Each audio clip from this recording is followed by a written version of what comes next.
Muito boa tarde, amigas e amigos. Amizade é como planta, precisa ser regada sempre. O serviço mútuo, porque é sempre dando que se recebe, é o que constitui vínculo. O serviço da costura vai num lado e vai no outro e vai tecendo fios de fraternidade, fios de amizade através do serviço mútuo. Sabemos pela escola que formam-se vínculos entre as pessoas que aprendem juntas. Então, aprendamos juntos e formemos vínculos. Não há convite melhor do que esse. Vamos juntos? Até porque aprendendo as coisas essenciais da vida e com o mestre fabuloso Jesus Cristo. Convite imperdível. O livro é O Consolador. Os autores são Emmanuel e Chico Xavier. O tema, o assunto, o objeto do livro é a visão espiritual do conhecimento humano nas suas três vertentes: ciência, filosofia e religião. Já passamos as perguntas, porque é um livro todo feito de perguntas e respostas, um total de 411. Já passamos as perguntas referentes à ciência e à filosofia. O livro termina com o tópico da religião. E já estamos na pergunta 307. Hoje abordaremos um divisor de águas, uma pergunta que é um divisor de águas no conhecimento humano, no entendimento, na visão de mundo das pessoas. O mal. Como pode haver tanta dor, tanto mal na Terra, se Deus é perfeitamente bom e justo? Não disse o próprio Jesus que conhece uma árvore pelos seus frutos?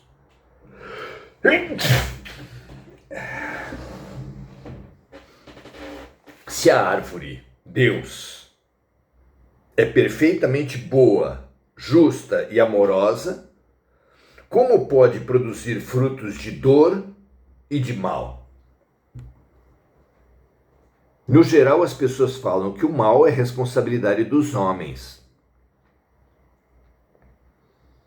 Considero isso uma meia-verdade, porque é sim pelas decisões dos homens que resultam as situações adversas, aparentemente adversas,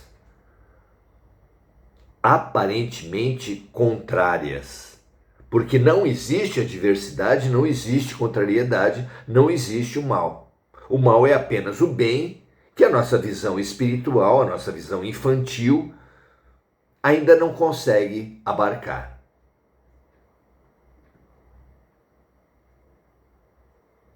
Discernir que não existe o mal transforma o nosso questionamento, o questionamento central do ateísmo, que diz: se existe o mal, não pode existir Deus. E ele está certo. Só que a questão é que não existe o mal. Aquilo que nós supomos ser mal é pela nossa infantilidade, como uma criança que considera mal ser levada para tomar uma injeção, porque dói. Que considera mal ser impedida de brincar quando tem lição escolar para fazer. Também considera um mal. mas na verdade não são mal. Contraria a sua vontade, contraria os seus desejos, mas atende às suas necessidades. Por isso não é o mal. Mas a criança egocêntrica acha que tudo que é contrário aos seus desejos é mal. Mas não. Tudo é remédio, tudo é terapêutico no perfeito hospital de Deus. Tudo é didático na perfeita escola do Pai. É isso que nós estamos estudando hoje, através de uma das máximas de Jesus mais intrigantes e que possibilitam uma reflexão um pouco mais profunda, um avanço um pouco maior na fundamental questão do mal e da dor. Vamos lá?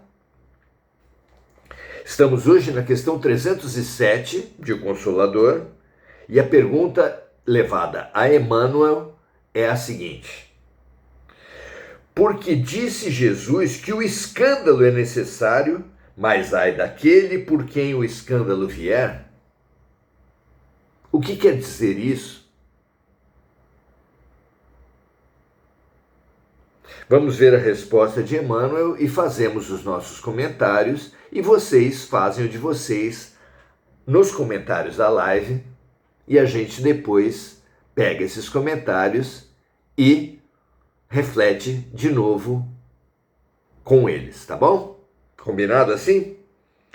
Emmanuel, num plano de vida onde quase todos se encontram pelo escândalo que praticaram no pretérito, é justo que o mesmo escândalo seja necessário como elemento de expiação, de prova ou de aprendizado.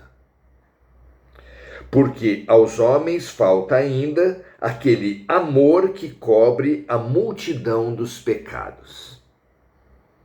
Primeiro parágrafo da resposta dá já um seminário de reflexões.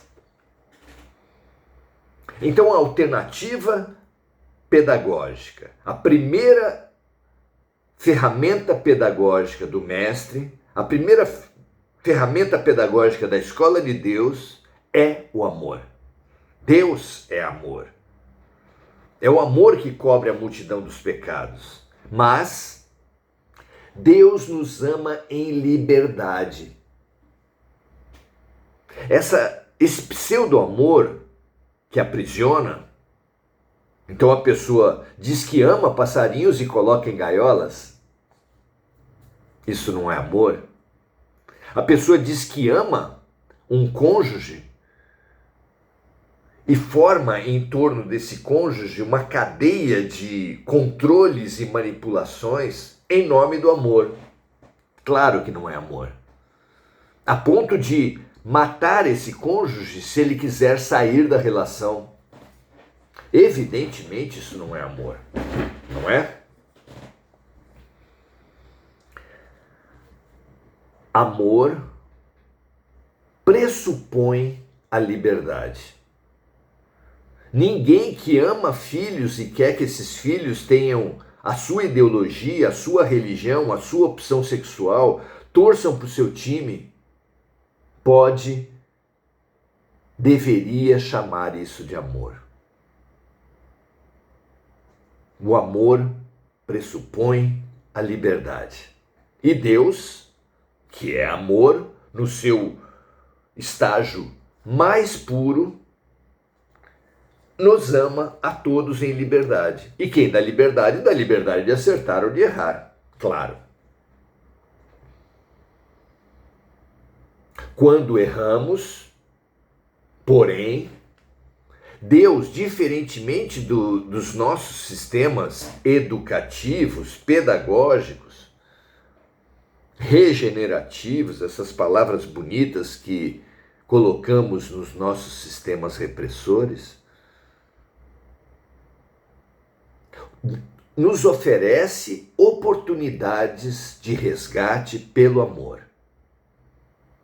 Aquele que praticou um aborto, por exemplo, numa vida, não está destinado a numa próxima vida sofrer. Na própria vida em que praticou o aborto, na própria vida em que praticou um abuso sexual, um assassinato, uma corrupção, qualquer desarmonia, a pessoa é convidada na própria vida a ressarcir, a se colocar no lugar do outro, a empatizar, a servir compassivamente. Que pessoa mais capacitada a ajudar jovens que tiveram uma gravidez indesejada do que uma pessoa que na juventude praticou o aborto? Não apenas como a grávida, porque é machismo falar que apenas a mulher pratica o aborto. Eu nunca ouvi ninguém falar que tem um amigo que praticou o aborto, que considera ter praticado o aborto por ter indicado um chá abortivo, indicado um remédio, dado um remédio abortivo para uma pessoa, estimulado, pressionado, financiado. Todos esses praticaram aborto. E essas pessoas que praticaram aborto não estão destinadas ao inferno, nem mesmo ao umbral, nem mesmo a numa outra vida terem que sofrer. Já vão ter na própria vida meios fundamentais de ressarcimento. Quais são esses meios? Os mais variados. Participar de uma ONG de orientação, de acolhimento, de apoio no evento da gravidez indesejada, sem dúvida, é uma delas. Direcionar um projeto de paternidade, de maternidade também para uma adoção, também é uma maneira de resgatar a paternidade ou a maternidade que foi agredida, que foi negligenciada, que foi negada anteriormente. Há inúmeras formas e todas elas são dignas e são oferecidas na mesma vida,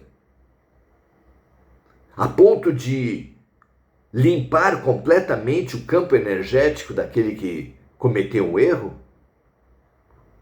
Não temos estatura espiritual para dizer isso, mas é caso a caso.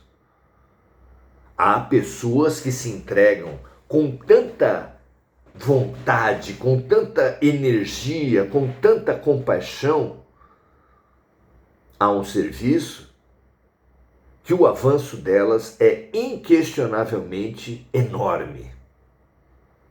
Que se ainda restar alguma coisa para uma outra vida, vai ser muito atenuada. Então, a alternativa da pessoa na própria vida é colocar-se no lugar do outro, é servir compassivamente, é fazer ao outro o que gostaria que lhe fosse feito. E isso todos que erraram serão convidados a aprender com o erro, a ressarcir aqueles que prejudicou e a servir. Porque é dando que se recebe, é ajudando na cura do outro que somos ajudados em nossa própria cura. Como nos grupos de alcoólicos anônimos, onde um alcoólico ajuda outro alcoólico a avançar na sua cura e assim avança ele mesmo na própria cura. E lembremos que a metodologia dos 12 passos do AA serve para consumidores compulsivos, mulheres que amam demais, jogadores compulsivos, narcóticos, alcoólicos, uma infinidade, sexólatras, pessoas que comem compulsivamente. É uma lista enorme de compulsões, de adicções, que tem uma grande contribuição no seu enfrentamento, sem substituir a ciência, a psiquiatria, a psicologia, mas como um instrumento terapêutico extremamente importante nos 12 Passos do AA, no qual a autoridade do terapeuta não se dá pela ciência, nem se dá pela espiritualidade, como diversas igrejas apoiam também, mas se dá pela empatia, pelo serviço mútuo, o que é um método maravilhoso de cura. Então, aquele que praticou o escândalo, para não dizer o mal, para não dizer a desarmonia, aquele que instalou uma desarmonia, em primeiro lugar é chamado a fazer isso na própria vida, mas como a maioria das pessoas no nosso nível, tendo olhos não vê e tendo ouvidos não ouve, os convites que a vida vai apresentando a todos nós, ainda na própria vida em que erramos, numa outra vida, podemos sim, a critério dos grandes luminares que entendem de nós, entendem de nossas vidas muito mais que nós mesmos, podem essas pessoas que erraram e que não enxergaram os métodos mais suaves serem conduzidas a métodos mais enfáticos, mais vigorosos. Como uma pessoa que precisa acordar um filho, um marido, uma esposa para o trabalho, para a escola, e enfrenta um sono muito pesado. Tenta primeiro as formas mais suaves de acordar. Não conseguindo acordar das maneiras mais suaves, vai crescendo, vai escalando os seus métodos, até que precise de métodos muito vigorosos. Porque se uma mãe e se um pai, perante um filho, perante um cônjuge, nunca desistem de nós, muitíssimo mais Deus jamais desistirá de qualquer um de nós. E assim, não desistindo, vai nos conduzir a experiências mais enfáticas, mais vigorosas, que nós chamamos de dor, mas que não são dor, são tratamentos. Por exemplo, uma pessoa que fuma é avisada por inúmeras formas a parar de fumar. Não parando, começando a ter limitações nas vias respiratórias e indo até um médico, lhe serão receitados tratamentos, entre os quais parar de fumar, pelo menos diminuir o cigarro. Se a pessoa não atende a esses chamamentos, pode ser que seja necessário uma maior limitação nas vias respiratórias, até uma cirurgia para tirar nódulos cancerígenos no pulmão, na traqueia. É esse crescendo de oportunidades, da mais suave até as mais vigorosas, mais enfáticas, mais invasivas, que nós encontramos em toda parte. Os exemplos são os mais diversos e Deus opera com essa suavidade, com essa amorosidade. Quem determina se aprenderemos com as vias suaves ou com as vias vigorosas? Somos nós. É cada aluno e cada doente. Somos nós que escolhemos os métodos terapêuticos e os métodos pedagógicos. É só ter olhos de ver, aceitar a vida em vez de se queixar e se revoltar, questionar o que Deus está querendo nos ensinar através das vivências impactantes, aprender com elas, reconhecer os erros e nos transformar. É isso que qualquer pai, qualquer mãe quer de um filho que instalou desarmonias em sua vida. Que reconheça a sua responsabilidade,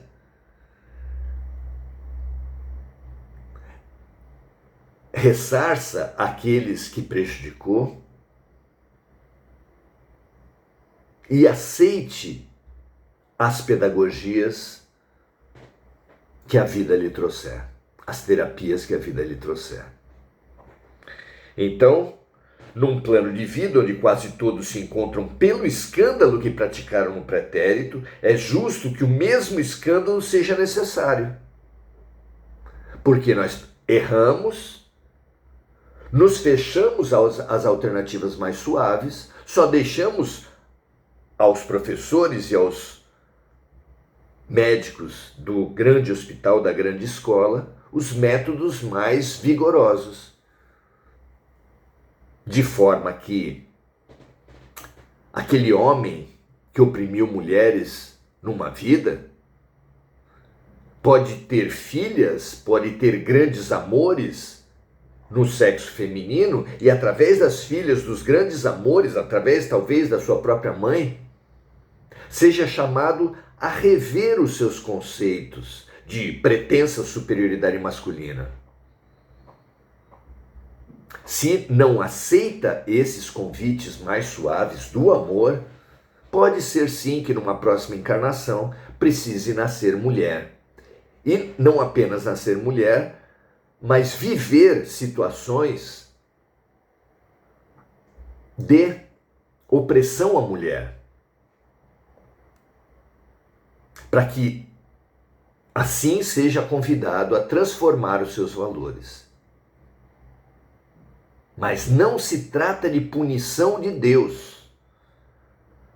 O que no Oriente e no Ocidente se vê como punição, o karma, o peso, o sofrer o que fez sofrer, o olho por olho e dente por dente, na verdade é o colocar-se no lugar dos outros. É um convite da vida para expandir, já que o machista tem uma forma de ver o mundo tão estreita, que ele possa expandir a sua vida com uma vida no outro sexo. E assim o rico em relação ao pobre. E assim o branco em relação ao negro. E assim o de uma nacionalidade frente à nacionalidade rival. Todas as separações que nós estabelecemos são absurdas. Todas são ilusórias. O espírito não tem sexo, não tem raça, não tem classe, não tem nacionalidade.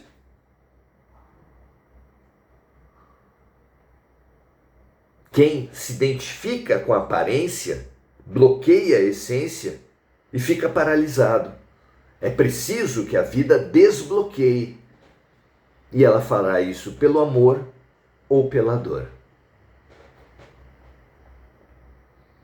Muito bem, mas há uma segunda parte do ensinamento de Jesus na frase em que Emmanuel é chamado a nos ensinar. A frase é: o escândalo é necessário. Já entendemos por que o escândalo é necessário para seres teimosos como nós. Mas Jesus continua dizendo: mas ai daquele por quem o escândalo vier. Por quê? Porque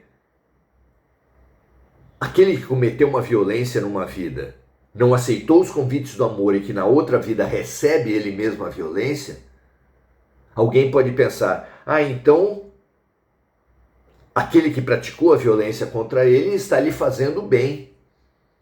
É um agente de Deus. Era necessário que ele sofresse o que fez sofrer. Deus tem os seus próprios métodos. Uma criança, como filho de uma grande artista, que morreu tentando passar uma grade uma grade pontuda com lanças,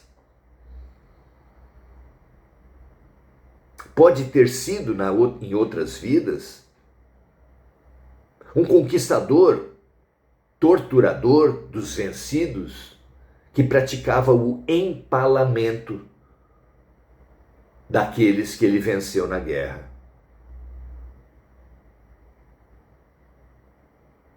Convidado a aprender, a se transformar, a se regenerar e não aceitando, pode ser que ele precise viver, que ele precise ser colocado no lugar daqueles que ele fez sofrer. Pode só sobrar esse método enfático, vigoroso de aprendizado.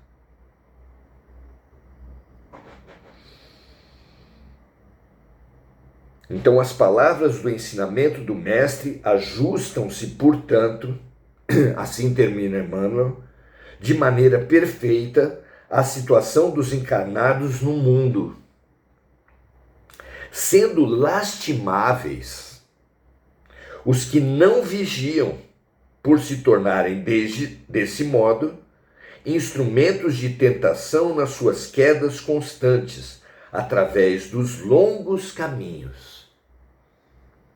Então, o caminho mais curto de aprendizado, o mais luminoso, o mais colorido,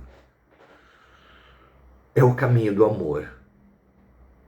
O caminho da dor, conforme a teimosia de cada um de nós, pode ser muito demorado, porque haverá homens opressores, homens feminicidas, que renascem como mulheres e que mesmo assim não aprendem. E que voltam e voltam e voltam e não aprendem. Pode ser um caminho muito longo, de acordo com a teimosia de cada um. Enquanto que o caminho do amor é apresentado ainda na própria vida em que se errou. E é muito mais profundo, muito mais efetivo, muito mais eficaz e muito mais suave. Então, as palavras do ensinamento do Mestre ajudam-se, portanto, de maneira perfeita à situação de nós encarnados no mundo. Sendo lastimáveis, como disse Jesus, ai daquele por quem o escândalo vier, lastimáveis os que não vigiam, por se tornarem desse modo instrumentos de tentação nas suas quedas constantes. Aqueles que praticam o mal serão as grandes vítimas daquela ação, porque não existem vítimas na Terra, exceto o mal que alguém faz contra si mesmo e que exigirá dele o seu próprio caminho. Nos será dada sempre, quase sempre, exceto aos muito teimosos, a alternativa do amor naquela vida. Há pessoas que já nascem com paralisia cerebral, quem sabe uma parte delas, pelo menos, por ter usado mal a sua inteligência em outras vidas. Há pessoas que nascem com doenças congênitas, com sofrimentos na tenra infância. Sim. Mas grande parte das vezes, as doenças, os acidentes, as limitações, as dores que sofremos já na idade adulta, foram antecedidas ainda nessa vida com mais alguma opção para aceitarmos a alternativa do amor. E mesmo se você viver a alternativa da dor em revolta, em queixa, em briga com o mundo, agredindo os outros e agredindo a si mesmo, você só estará indicando à vida uma maior necessidade de aprendizado, porque é o amor que cobre a multidão dos pecados, como disse Jesus e lembrou aqui Emmanuel.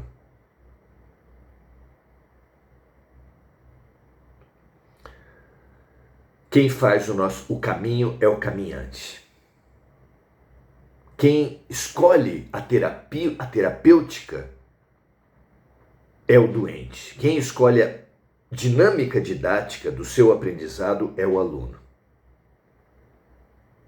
Que sejamos lúcidos para escolher o caminho suave do amor sempre. Igor Galvão, no decorrer da instrução eu compreendi a resposta da minha pergunta. Ah, que legal. Antes ele falou, professor, por que dizem que o escândalo é necessário, mas coitado daquele que pratica o ato? Significa que os escândalos são inevitáveis no estágio atual de evolução da humanidade, funcionando como um doloroso, mais necessário meio de aprendizado coletivo? No entanto, a responsabilidade individual pelo mal praticado é inalienável?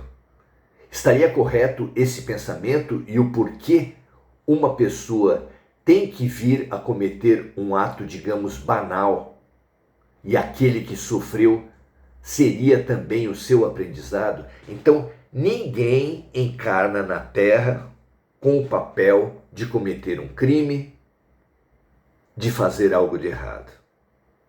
Deus sempre produz os seus próprios meios. Se Hiroshima e Nagasaki precisassem, como precisaram, passar pelo chacoalhão das bombas atômicas, dos desencarnes coletivos, poderia não ser pelas bombas atômicas, poderia ser por um tsunami, um vulcão, um furacão, um terremoto, como tem tantos no Japão.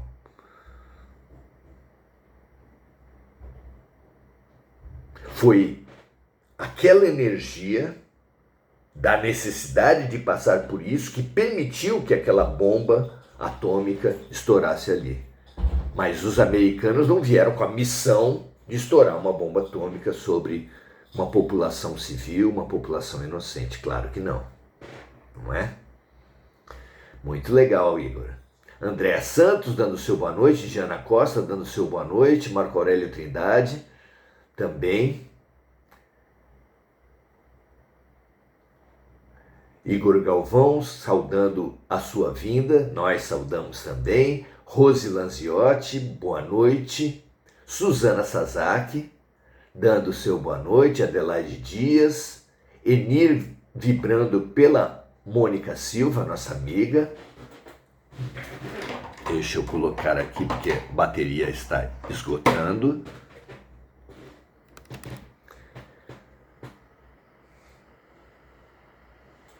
E assim nós encerramos o nosso encontro de hoje, convidando todos os amigos a compartilharem. Todos aqueles que entenderem que essa lição, que esse aprendizado de hoje pode fazer sentido, compartilhe, espalhe, faça parte do milagre da multiplicação da luz.